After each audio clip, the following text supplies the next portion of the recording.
What Charlie Woods achieved after his world came crashing down is what truly stunned Tiger Woods, and it's the reason the entire golf community hasn't stopped talking.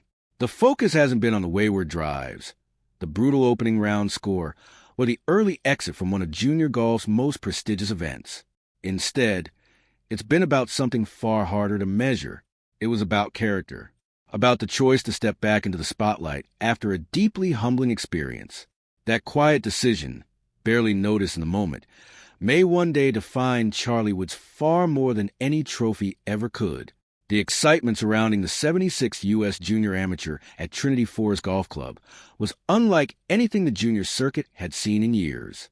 This wasn't just another stop on the calendar. It was being framed as Charlie Woods' official arrival.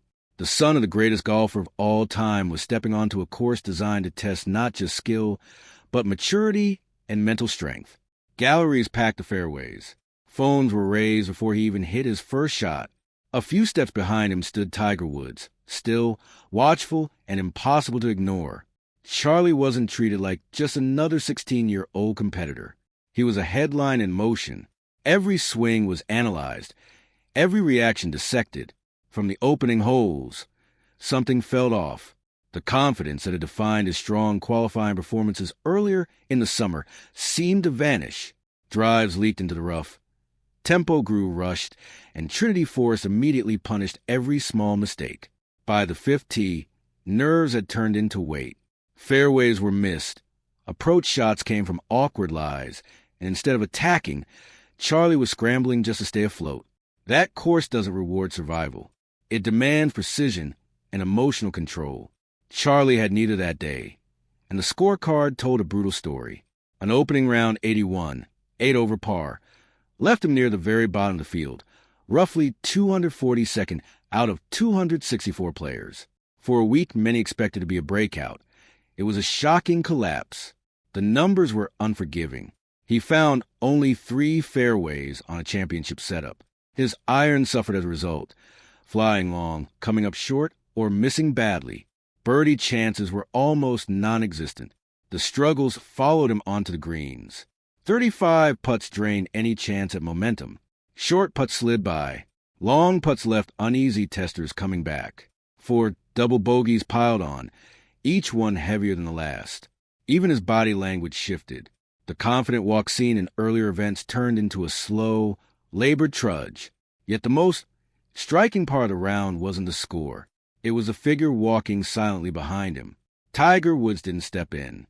He didn't offer visible advice or words of comfort. He followed in silence, arms crossed, face unreadable. Reporters noted the tension immediately. There were no fist bumps, no sideline pep talks. Several times, Charlie glanced back, not in panic, but searching for reassurance. Tiger didn't move. That silence carried more weight than any speech ever could. This wasn't Tiger the coach. It was Tiger the witness, allowing his son to feel the full force of elite competition without a safety net. Even within that painful round, there were small signs of something deeper. On the back 9, Charlie managed to claw back 2 birdies, including a clean stroke on the par 3/13. For a few holes, his swing smoothed out and his rhythm returned. The crowd leaned in again. It didn't spark a miracle comeback, but it proved something crucial. He hadn't lost himself entirely. Despite signing for an 81, that brief stability mattered. Reaction was swift and divided. Some questioned whether he was ready for this level. Others pointed to the crushing pressure of carrying the Woods name. It was clear this wasn't just a technical failure. It was a collision between expectation and reality. For many teenagers, a round like that would bleed into the next day and shatter confidence. Mentally checking out would have been easy.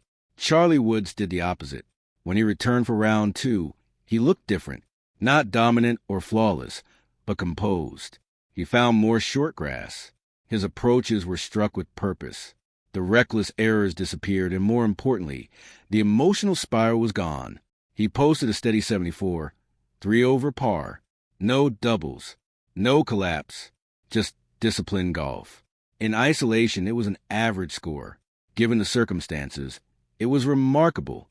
It wasn't enough to save his week. The match play cut sat at +2, and Charlie finished at +4, missing by a wide margin. Still, the narrative changed. NBC Sports highlighted his exit as one of the tournament's most significant moments, not because he was expected to win, but because many believed this was his first real test at the highest junior level. Tiger didn't need to say anything publicly. Those close enough understood the shift. His silence no longer signaled disappointment. It showed understanding. Charlie hadn't crumbled or blamed the course or the pressure. He showed up and competed. Tiger knows better than anyone that greatness isn't built on highlights. It's forged in moments of public failure and private resolve. The decision to walk back into the fire matters. Charlie carries a surname that reshaped the sport. Every misstep is magnified. His week at Trinity Forest wasn't just a tournament. It was a referendum on his future, an enormous burden for a teenager. The world didn't see a finished star. They saw a young player learning, in real time, the cost of elite competition. It was raw and uncomfortable, but it was real. Great careers aren't defined by smooth paths upward. They're shaped by what happens when things fall apart. That week in Dallas was humbling, but formative. He didn't hide. He adjusted. He finished. That matters more than any ranking. Missing a cut by double digits hurts, but standing on that tee with cameras everywhere and your father behind you is something no statistic can measure. Then came the response no one expected. Entering the Streamsong event, Charlie Woods was ranked outside the spotlight, virtually invisible to major analysts. 3 days later, he was the only name anyone was talking about. A 15 under par total, capped by a closing 66 with 8 birdies, sent shockwaves through junior golf. This wasn't just a win. It was a statement. The real story wasn't only the score. It was who he beat. The field included top 5 national prospects, even the reigning number 1. Charlie didn't survive by inches. He dismantled the field methodically, finishing 3 strokes clear. This wasn't luck or a hot streak. It was controlled, clinical golf. ESPN and Golf Digest covered it immediately, but even glowing headlines couldn't fully capture the shift. For the first time, peers and coaches stopped seeing him as Tiger's son and started viewing him as a legitimate title threat. To the elite juniors who once saw the Woods name as history, Charlie became a present-day problem. There's a difference between playing well and playing with presence. Charlie showed both. He created momentum instead of waiting for it. He forced mistakes instead of capitalizing on accidents. Every hole sent a message. Junior golf had entered a new reality, and his name was at the center of it. At the Florida Amateur Championship, Tiger Woods quietly appeared, surprising almost everyone. Recovering from injury and absent from public view, he showed up not for attention, but to witness something personal. Observers noted the emotion on his face. When cameras caught a rare smile, it wasn't the look of a legend. It was the look of a father. Late in the final round, Charlie faced a slippery birdie putt on the 18th. The sun dipped low, shadows stretched long, and the gallery went silent. He read the line, made one smooth stroke, and watched the ball fall cleanly into the cup.